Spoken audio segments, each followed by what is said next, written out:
श्री कृष्ण भक्त कर्माबाई की कहानी जो आज हम आपको सुनाने जा रहे हैं। यह कहानी राजस्थान के नागौर जिले की एक गांव की है, जहां राजस्थान में नागौर जिले के ग्राम कालवा में एक जाट किसान जीवन राम डूडी के घर सन 1615 में एक कन्या का जन्म हुआ।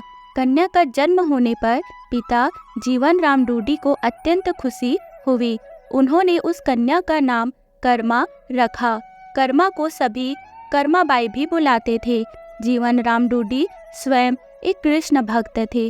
अपने घर में उन्होंने कृष्ण भगवान का मदन मोहन के नाम से मंदिर बना रखा था, जहां वे रोज भगवान कृष्ण की पूजा करते, भगवान को भोग लगाते तथा भगवान को भोग लगाने के बाद ही वे भोजन ग्रहण करते। यह उनके घर का नित्य का नियम था। इसी प्रकार समय बीतता गया।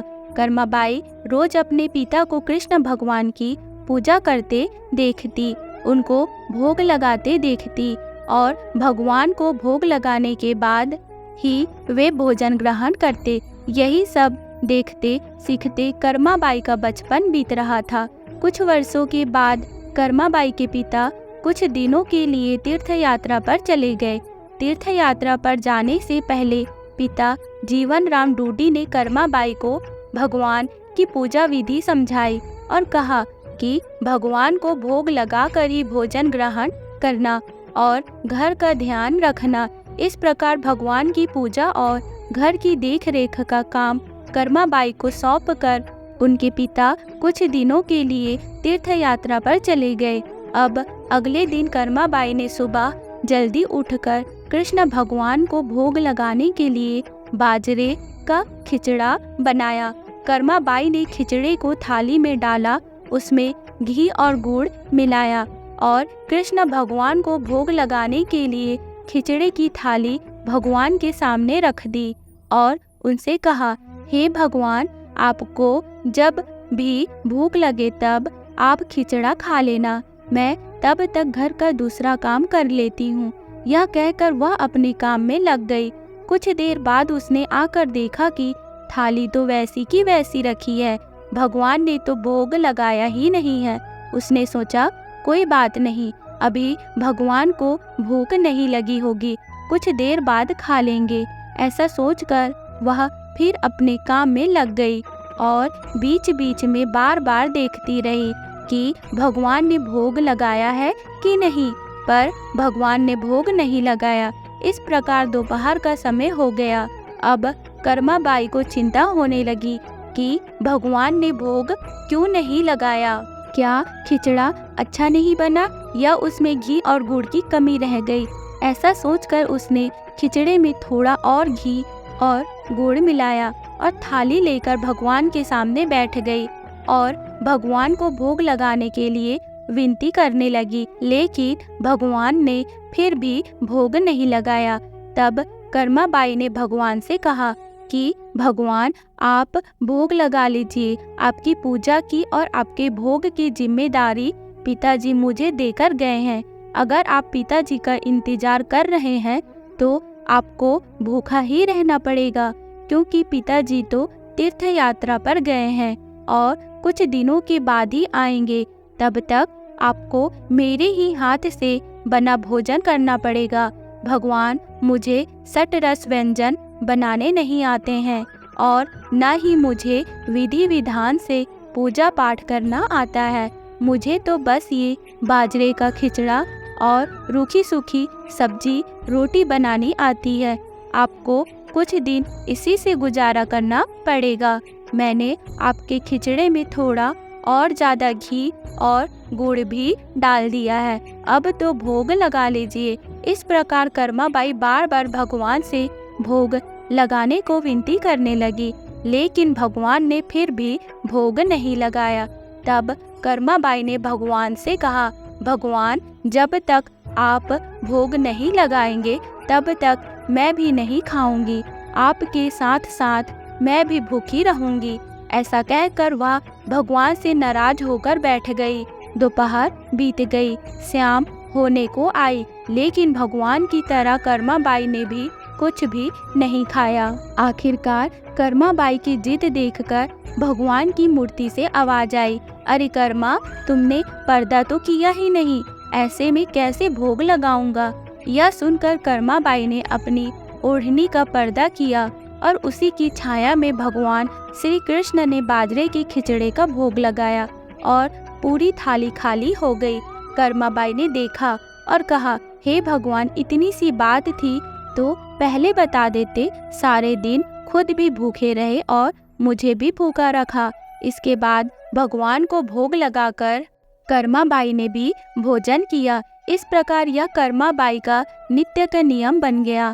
कर्माबाई रोज सुबह जल्दी उठकर सबसे पहले भगवान के लिए भोग बनाती और भोग की थाली भगवान के सामने रखकर पर्दा लगाकर बैठ जाती और कुछ देर में देखती तो थाली पूरी खाली हो जाती। यह देखकर कर्माबाई बहुत खुश हो जाती और अपने दूसरे कामों में लग जाती।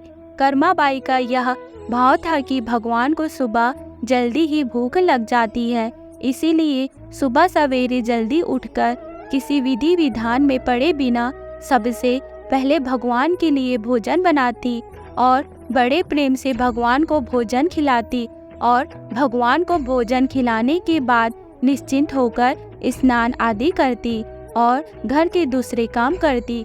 यह क्रम लगातार चलता रहा। कुछ दिनों के बाद कर्माबाई के पिता तीर्थ यात्रा करके लौट आए। पिता के आने पर कर्माबाई ने उन्हें बताया कि पहले दिन जब उसने भगवान कृष्ण को भोग लगाया तो कैसे भगवान ने सारे दिन नखरे किए और शाम को जाकर खिचड़ा खाया, और अब तो भगवान कृष्ण सुबह जल्दी भोग लगते ही पूरी थाली साफ कर देते हैं। यह सुनकर कर्माबाई के पिताजी आश्चर्यचकित रह गए और कृष्ण भक्त पिता को कर्माबाई की सरल प्रेम भक्ति और भगवान श्री कृष्ण की कृपा को समझते देर नहीं लगी। कर्माबाई के पिताजी ने सोचा, जिस भगवान को प्राप्त करने वो तीर्थ यात्रा करने गए थे वो भगवान उनके घर में ही विराजमान है और उनकी पुत्री की हाथों से रोज भोग लगाते हैं। मन में ऐसा सोचकर वे कर्माबाई को अपनी पुत्री के रूप में प्राप्त करके अपने आप को धन्य समझने लगे और उन्होंने कर्माबाई से कहा कि पुत्री, आज से तुम ही भगवान की सेवा करना और रोज भगवान को अपने हाथों से भोग लगाना। ऐसा सुनकर कर्माबाई बहुत प्रसन्न हुई और रोज इसी प्रकार सुबह जल्दी उठकर अत्यंत प्रेम भाव से भगवान श्री कृष्ण को भोग लगाने लगी। इस प्रकार यह उसका रोज का नियम बन गया। कुछ वर्ष बाद कर्माबाई के पिताजी देवलोक गमन कर गए। अब कर्माबाई अकेली रह गई, इसीलिए कर्माबाई का घर में मन नहीं लगता था। इसीलिए कर्माबाई घर से भगवान श्री कृष्ण की मूर्ति लेकर अपने गांव कालवा को छोड़कर तीर्थ यात्रा पर निकल गई। भारत में अलग अलग तीर्थों के दर्शन करते करते कर्माबाई उड़ीसा के जगन्नाथपुरी पहुंच गई तथा जगन्नाथपुरी में ही कर्माबाई ने निवास करने का निश्चय किया। जगन्नाथपुरी में ही कर्माबाई ने एक छोटी सी कुटिया बना ली और उसमें निवास करने लगी।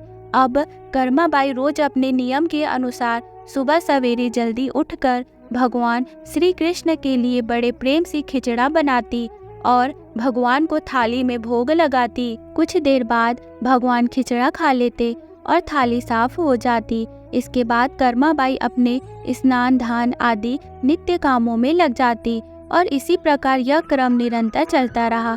एक दिन कर्माबाई ने भगवान श्री कृष्ण को भोग लगाने के बाद एक छोटा सा बालक उनके पास आया और उनसे बोला, माँ, कुछ खाने को है, बड़ी भूख लगी है। कर्माबाई ने कहा, हाँ बेटा, मैंने अभी अभी खिचड़ा बनाया है, आ जा, बैठ जा, तू भी खिचड़ा खा ले। यह कहकर कर्माबाई ने बड़े प्यार से बालक को खिचड़ा परोसा और बालक ने भी बड़े ही चाव से खिचड़ा खाया। उस बालक के रूप में स्वयं भगवान जगन्नाथ कर्माबाई के हाथ से बना खिचड़ा खाने साक्षात पधारे थे। बालक ने जल्दी से खिचड़ा खा लिया और उनसे कहा, माँ, खिचड़ा बहुत अच्छा बना है, मैं कल भी खिचड़ा खाने आ जाऊँ? कर्माबाई ने कहा, कल क्या बेटा, मैं तेरे लिए रोज खिचड़ा बनाकर रखूंगी, तू रोज खिचड़ा खाने आ जाया कर। बालक ने कहा, ठीक है माँ, मैं रोज खिचड़ा खाने आऊँगा। यह कहकर बालक चला गया। अगले दिन से बालक रोज सुबह सवेरे कर्माबाई के पास खिचड़ा खाने आने लगा। कर्माबाई भी रोज अपने नियम से सुबह सवेरे जल्दी उठकर भगवान श्री कृष्ण के लिए खिचड़ा बनाती और भगवान के सामने थाली रखती। फिर भगवान खिचड़े का भोग लगाते और उसके कुछ देर बाद वो बालक आ जाता। फिर कर्माबाई उसे भी बड़े प्रेम से खिचड़ा खिलाती और उसके बाद अपने स्नान ध्यान आदि दैनिक कार्यों में लग जाती और यह क्रम इसी प्रकार चलता रहा। एक दिन कर्माबाई की कुटिया के पास एक साधु आया। बातों ही बातों में उसे पता चला कि कर्माबाई बिना स्नान ध्यान किए, बिना चौका बर्तन किए भगवान श्री कृष्ण के लिए खिचड़ा बनाती है और भोग लगाती है। उसने कर्माबाई से कहा, स्नान किए बिना भगवान की पूजा करना और भोग लगाना पाप लगता है। इसीलिए उसने कर्माबाई को स्नान करके पूरे विधि विधान से पूजा करके भोग लगाने को कहा। साधु से ऐसा सुनकर भोली भाली कर्माबाई अगले दिन से सुबह जल्दी उठकर स्नान करके खिचड़ा बनाने लगी और विधि विधान से पूजा करके भोग लगाने लगी। ये सब करने में कर्माबाई को बहुत देर लग जाती, लेकिन वो बालक तो रोज सुबह अपने समय से आ जाता और कर्माबाई से कहता, माँ मुझे भूख लगी है, मुझे जल्दी खिचड़ा दे माँ, जल्दी कर माँ, जल्दी कर। और कर्माबाई उससे कहती, थोड़ी देर रुक जा बेटा, अभी देती हूँ, थोड़ी देर रुक जा। और जब कर्माबाई भगवान श्री कृष्ण को भोग लगाकर बालक को खिचड़ा खाने को देती तो बालक उसे बहुत ही शीघ्रता से खाकर हाथ मुंह साफ किए बिना ही जल्दी उठकर भाग जाता। और यह क्रम कुछ दिनों तक चलता रहा और इन्हीं दिनों में भगवान श्री कृष्ण जी के मंदिर में सुबह के समय भगवान की मूर्ति के मुख पर खिचड़ा लगा हुआ रहता। यह देखकर भगवान जगन्नाथ की सेवा में रहने वाले पुजारी, जो स्वयं बहुत बड़े कृष्ण भक्त थे, वे सोचते, आज कल ये भगवान श्री कृष्ण जी के मुख पर खिचड़ा कैसे लग जाता है, हम तो खिचड़े का भोग नहीं लगाते, तो फिर यह खिचड़ा कहाँ से आता है। कुछ दिनों तक लगातार भगवान श्री जगन्नाथ जी के मुख पर खिचड़ा लगा देखने पर पुजारी इसे भगवान की लीला मानते हैं और समझ जाते हैं कि भगवान रोज कहीं से खिचड़ा खाकर आते हैं।